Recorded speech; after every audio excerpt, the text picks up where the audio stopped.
saying a few words about the situation in Egypt. This is obviously still a fluid situation, and we're monitoring it closely. So I'll make just a few points. First, we continue to be crystal clear that we oppose violence as a response to this crisis.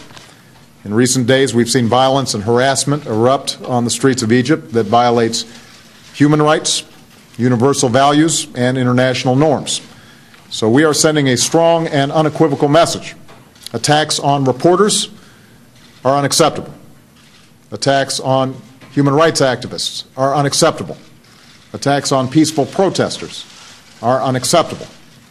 The Egyptian government has a responsibility to protect the rights of its people. Those demonstrating also have a responsibility to do so peacefully. But everybody should recognize a simple truth. The issues at stake in Egypt will not be resolved through violence or suppression. And we are encouraged by the restraint that was shown today. We hope that it continues. Second, the future of Egypt will be determined by its people. It's also clear that there needs to be a transition process that begins now. That transition must initiate a process that respects the universal rights of the Egyptian people and that leads to free and fair elections. Now, the details of this transition will be worked out by Egyptians, and my understanding is that some discussions have begun. But we are consulting widely within Egypt and with the international community to communicate our strong belief that a successful and orderly transition must be meaningful. Negotiations should include a broad representation of the Egyptian opposition, and this transition must address the legitimate grievances of those who seek a better future.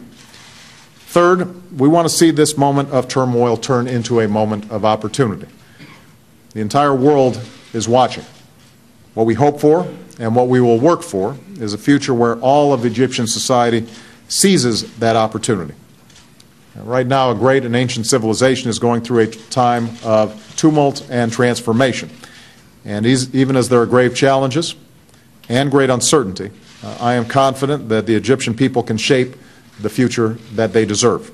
And as they do, they will continue to have a strong friend and partner in the United States of America.